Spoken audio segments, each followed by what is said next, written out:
everybody. Welcome to Malt Muser Whiskey Reviews. I am Eric. It is time for another Isla Whiskey Face-Off. Laphroaig 10 Cask Strength Batch 13 versus Laphroaig 10 Cask Strength Batch 14. As always here on the channel, no taste finish review of these whiskeys coming your way. I'll give you a bit of context about their value, share my final thoughts, give you a final scores, tell you which one I think is the best bang for your buck.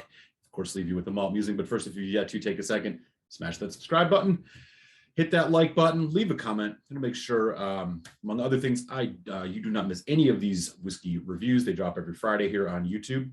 I also have a Tuesday happy hour every Tuesday, 8 p.m. Eastern time for Tasty Tuesday. I would love to see you there. First and foremost, Laphroaig, probably the biggest name from the Isla region of Scotland, known for its very heavy, sea-influenced, medicinal, smoky, peaty Scotch whiskey. Each year, over probably at least the last decade, if not longer, they have been releasing a batch of their 10-year-old whiskey bottled at cask strength. The first thing that you might notice about this is that this batch 13 and this batch 14 both came out in 2021. The 13 was in January 21 and the 14 in June 21. So these started hitting the States late in 2021. And I do believe this is the first time I've seen this. I'm not sure exactly why. I couldn't find out any information on it, but this may mean that they are going to be doing 2 releases a year going forward. Unclear. That said, we have 2 of these, and basically, as I mentioned, this is their 10-year-old at cask strength. These are non-chill filtered, unlike the original, which is bottled at 43%. These are bottled at cask strength. Ex-bourbon barrel, heavily punchy. If you go back and check out my video of my top 5 Laphroaigs of all time, you will see that I hold the 10-year-old cask strength in very high regard. So I found it rather interesting when I was going to the store to pick up the latest batch that I was seeing 2 separate batches that I had the option to pick up. So we're going to pour these both in the glass, and I am going to do a little taste comparison. We'll figure out which one of these is the best out of the 2 and the one that you should grab if you are in the market for a heavily intense, peaty, smoky whiskey. All right, so the batch 13 is bottled at 57.9% ABV, and the batch 14 bottled at 58.6. So just doing a little bit of a color comparison. This is 13, this is 14. I really don't see any difference here. They don't say anything on these bottles, unfortunately, about whether or not they add colorant. So I think we might have to assume that they do for these. However, it does state on the back that it is non-chill filtered, which is great. Okay, so this is how we're going to do this. I'm going to start with batch 13 neat. We'll taste that. We'll taste batch 14. We'll throw some water on it. Then we'll go to 14 first and then 13. And that will conclude the tasting, and I'll let you guys know what I think about this. Let me just quick check. Yeah, nothing else really to say about it. They do, yeah, the tubes are almost the exact same. Everything they say in the back is the exact same. So there's no real difference in the branding of these. All right. Okay, so here we go with batch 13 on the nose.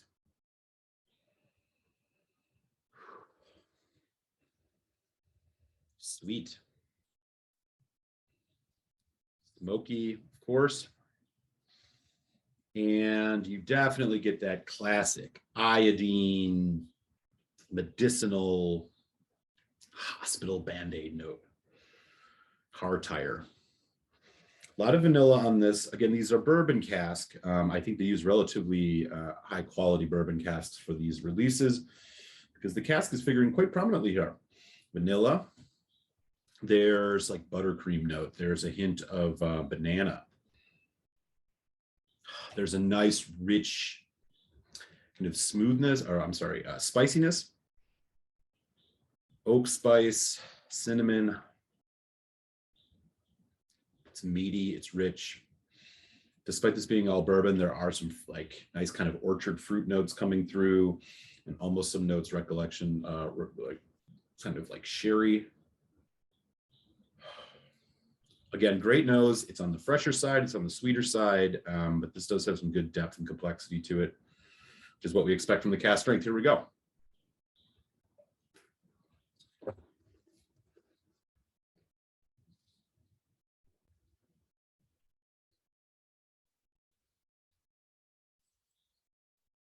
Heavy. Wow. You know this is a Laphroaig 10 cask strength. Medium viscosity, but a bit on the oilier side as it coats the entire mouth. You get a ton of vanilla, caramel, slight barbecue, that medicinal iodine smoke, real punchy. There's little hints of tropical fruit, strawberry, slight savory note, slight barbecue, dry rub note. It's like a hint of cayenne pepper kick as it gets that intense peat spice on the tongue. Goes into a medium long finish, vanilla forward. Quite nice. Quite nice. Okay. On to the batch 14. This one, again, is slightly higher ABV at 58.6 versus the batch 13 at 57.9. On the nose. Similar, vanilla forward, a little bit more like sugar cookie. Yes, the medicinal iodine smoke there, the kind of campfire note, it's there.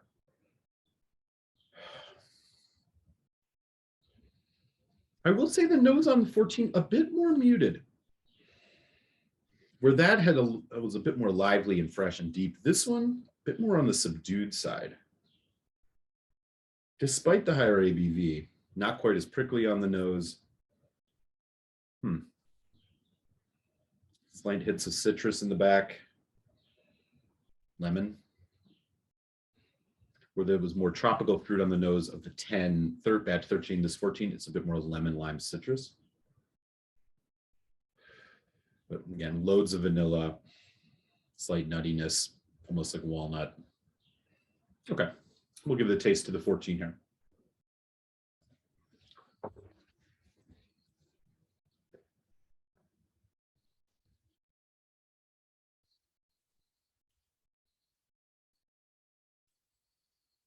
Vanilla, caramel, chocolate. A bit more restrained. Still medium mouthfeel, pretty oily. Slightly more tannic, dry notes, more of like a dark chocolate kind of thing going on. Again, the big spice hits, similar kind of cayenne pepper, medicinal smoke. The finish, kind of a chocolate malted milk ball, but shorter. The entire event, I think, of this of batch 14 is it's a bit shorter of an experience. Now, in order to just prevent this from being biased at all, because I started with 13, when I add water, we're going to start with 14. But yeah, this one just seems a little bit tamer, a little more refined, a little bit just weaker all around, I want to say, despite having about, the 0.7% higher ABV. Let's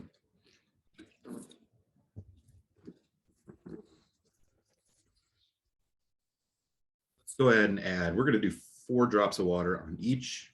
We'll do 14 first, and here we go. Batch 14.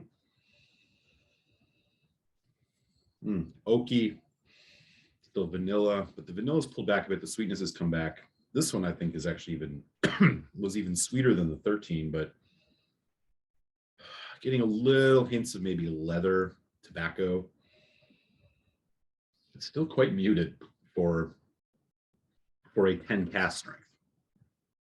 Make sure I qualify that. Okay, there we go.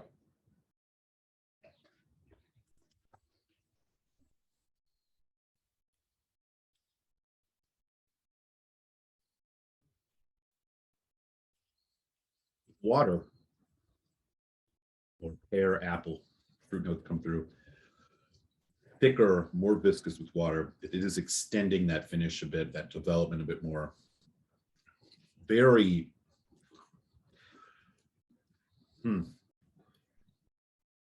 dark chocolate, almost like dark roast coffee, stickier. The punch is pulled back a bit with the water. but it does still go into it. Again, extending the finish a little bit. We're more into the medium range here. A bit simpler though. Again, it's very dominated by vanilla chocolate. There's that little hint of lemon, slight saltiness. Interesting. Okay. Now let's go to batch 13. Again, we'll do 4 drops of water here as well. All right. Batch 13. Here we go.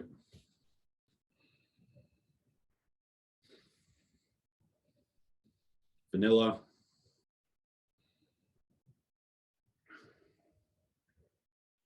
Air, similar nose with water. But you do just have a bit more dry kind of baking spice going on here. Cinnamon, maybe even hints of like anise. Meatier, like the dry rub barbecue kind of thing, still going on here a bit. And the tropical fruit has all but disappeared. Again, this has elevated the influence of the woody oak notes, but it is not as much as we saw on 14. Here we go.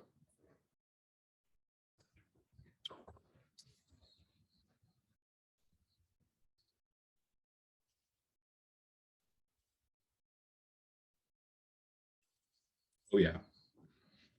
Brinier, peatier, smokier, much more intense flavor. Where the complexity is a lot higher. There's a bit more heat. There's a bit more spice. The fruit notes are much more in at the forefront here, but still harmonizing pretty well with the vanilla. Sweet forward. Nice spiciness. Getting a bit of that dark chocolate here now. A bit of that oak char. Medium long finish. Malted milk ball. It's almost a hint of cola.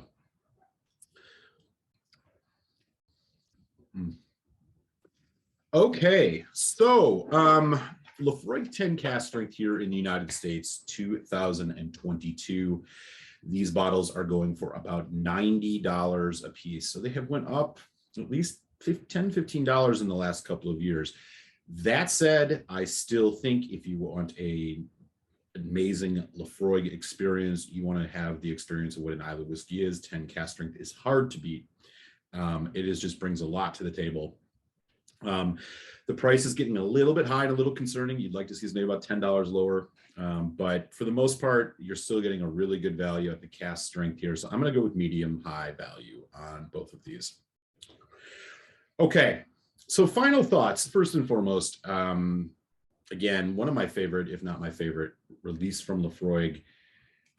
Both of these latest releases, which have again hit the market here it hit the market in the US late 2021, early 22, are tending more on the sweeter side. I'm getting a lot more kind of cask and influence, which is, I think, in lieu a little bit of some of the more kind of spirit drivenness that we've seen in some of the other releases. Each batch is different, of course, and that is not there's no exception here. Of these two, I think I'm finding myself more impressed here with the batch 13. It strikes me that there's a bit more complexity, and perhaps this just comes down to barrel quality. And despite being at a lower ABV, I found it to be a more intense, punchy experience. And that's not to say it takes away from the complexity, which it has a decent amount of. I think if I was going to compare this to any of the more recent releases, this reminds me a little bit of the batch 11. As for the batch 14, a little bit more concerning. Again, these two batches they released here in 1 year. Again, I have not seen this before, so I'm not sure if they are trying to push the limits a bit on this. But the batch 14, I think, is one of the weaker releases that I've had, and I've luckily had most of the 10 cask strength releases that they've done. It's a bit simpler. It's a bit sweeter. It doesn't have quite enough of that Laphroaig essence that you find in the other ones, comparatively speaking. Not a bad whiskey, not at all, but I think it's just missing a bit much. And for those of you who are new drinkers to this, you may find both of these to be kind of an equally similar experience. But for the folks who've been drinking these for a while, I think you would find that the 14 would be a little bit disappointing. With all of that said, I think the batch 13 is the way to go. Again, these are both available in stores right now, which is curious, but if you see them and you see both and you're looking for one, I think 13 is the way to go. As far as final scores go, I'm going to go with a solid 4.5 on the Laphroaig 10 Cask Strength Batch 13. Really, really solid. I think this is definitely worth adding to your bar. As far as the batch 14 goes, I'm going to go with a 3.5. Above average, just missing a little bit, and hopefully not a sign of things to come as these whiskeys continue to get a bit more on the refined side, which honestly I find pulls away from the the greatness that is these kind of raw cask strength releases. So 4 out of 5 for the Laphroaig 10 batch 13 cask strength, and the Laphroaig 10 batch 14 cask strength is a 3.5. With that, I am going to enjoy the rest of these drams. Be sure, again, hit that subscribe button, hit the thumbs up on your way out, and I will send you on over to your Malt Musing. Catch you next time here in Malt Muser Whiskey Reviews. So much.